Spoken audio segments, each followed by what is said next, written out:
好，那基于这一点，我就再往下了。你怎么去确认那是你要的？我们刚刚提到说英雄的旅程里面哈，英雄旅程里面，英雄到底是什么？英雄事实上是一个比喻，并不是说这是一个比喻的概念，并不是说你要成为什么才叫英雄，而是在那个典范的背后有几个。第一个，你怎么从一个平凡的那个原本的自己走出来，听到内心的召唤，然后去可能面到一些恐惧、一些困难，最后去完成哈。那个召唤的出来的时候，你怎么知道这是你的召唤？你怎么知道？你怎么去确认这部分？这确实是一个大灾问啊。对，这是一个大的问题。我要稍微提到这边，是因为今天有很多的年轻人，今天即便不是年轻人，是像我们这个不是年轻人，我们有些时候内心里面仍然有一大堆的声音。我怎么知道那是在对我的召唤？而且这召唤是真实的吗 ？OK， 我怎么去确认？好，其实我在2006年的时候，是我人生一个挣扎的一个点哦。就说我本身的专业是一个专家，我是以专家的身份来去经营。那时候我在百略医学负责一个健康促进的会馆，我是个馆长。既然我是馆长，我必须管行政的事情跟管理的事情。那我又是专家，又是一个经营者，那我到底要成为经营者还是成为专家？那我到底要什么？我要做什么事情？我有点 confused。如果我是专家，我要去演讲，我要去讲课，我要出去写书，我要写部落格，我要做很多事。如果我要经营者，我要产销人发财，我要去管理。可是我同时这两个身份让我 confused。那么我有我的专业，可是到底我要什么？我找不到。确实我有在那个时候找不到。很巧的，那时候我觉得老天爷就是有帮我，一直有信念，觉得老天爷有眷顾我。我妈妈都跟我讲说，关公啊哈，说我是他的义子啊，我都不知道为什么，所以他会看护我这样，所以我不敢做坏事这样。哦，但我觉得老天爷就是我说那个宇宙的最高的那个精神的那个部分，我觉得他有看护我，是因为我觉得在我迷惘的时候，总是会出现某个事情哦。所以那一年有一个课程叫做梦想实践大会，2天的课程是老外来上课。那我就去参加了。我说我到底要追求什么？什么是我的梦想呢？哈，说实在话，在2006年那年，我只知道帮助人，可是具体的方向不明确。那个老师呢，老外的老师呢，他先定义一个东西叫做产品。产品就是你问我说要什么嘛，哈，我就要定义什么叫产品。产品是人家愿意跟你交换，你对人家会有做出贡献的那个东西，那叫产品。每个人要生存，一定要生产出某个产品。假设你在公司里面负责设计的话，你一定要设计出大家想要的宣传品。那宣传品就是你的产品，类似这样。所以你要先定义你要的产品。保姆的产品就是健康快乐的宝宝，对不对？保全的产品是安全的环境，保全人员的产品。老师的产品是应用所学的学生，要定义这件事情啊，要定义这件事情。所以呢，他在最后一天呢，他定义了产品之后，就问我3个问题。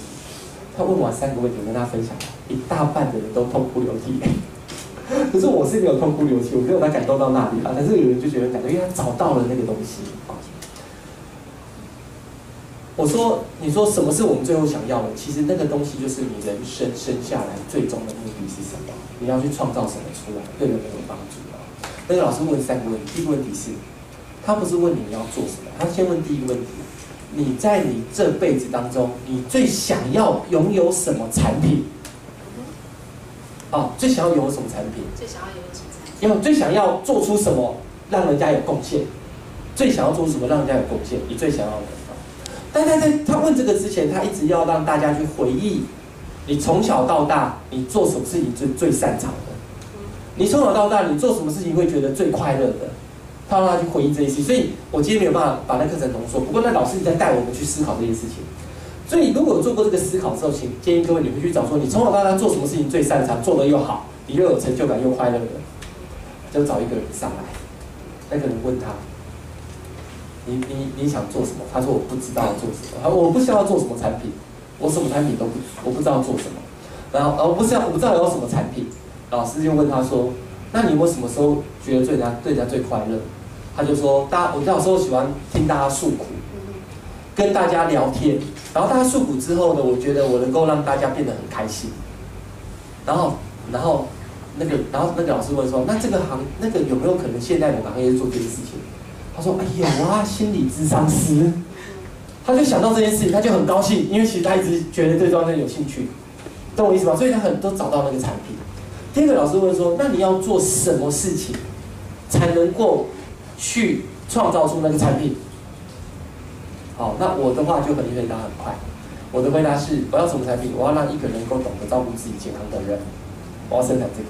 老师问的是：那你要怎么做才能让大家去懂得照顾自己的健康呢？我就马上写下来了。哦，你要写书，你要出版，你要去教学，你要做示范，然后你要写部落格，你还要写到后面，有一条哦，组织或集合一群志同道合的人，我觉得这样比较快嘛，才能够创造出我要那个结果嘛。好，老师第三个就问，那你为了要做那些事，你必须有什么身份？我马上拍了一下大腿，我才找到我要的方向。我要什么身份？我要成为健康促进产业的经营者，就不是专家了哦。我从那一刻开始就跳脱了我只是专家的身份，我就开始去进修企管相关的课程。而2006年之后，大概2009年我就开始创业，大概3年的学习过程。所以你问我说要怎么找到，你要确认的。我经过那个过程确认，所以这包含的第一件事情是你的拥有是什么？你想要拥有的东西是什么？第一个部分是你应该做什么才会拥有这个东西。第三个，你成为那个身份，去符合你要做的那些事。如果这3个你都想清楚的话，那大概你很容易可以做出你想拥有的那个东西。如果只是你要想说我要拥有那个东西，是要拥有那个产品，是要怎么找到？建议各位去倾听你内在的声音，去想出你从小到大做了什么事是你觉得特别快乐的。但是不是只有快乐而已，是你会有成就感的，因为那是你的天赋之所在。把这件事情想清楚之后，再回过来思考，在现在的行业里面能不能有交换的机制。像我一个朋友，他做了某件事情，可是是没有办法人家跟他交换，他自己做爽，那叫嗜好。这样了解吗？好，所以我还讲到梦想跟能力跟你的市场要搭配，所以我讲说交换的概念要有。如果你喜欢做那件事情，你做得很高兴，而且能够跟人家交换的话，那就是你人生的使命。哦，那你大概就找到了。这样不知道这答案可以吗？谢谢。好棒哦，非常棒哈！我们每个人都会有心中的一些声音，我们也无法去肯定那是不是最重要的召唤啊！我想刚云龙老师有提供了3个思考的方向，如果你倾听之后，一定还要回到一个理性的去做思考，那个是不是你真实想要的？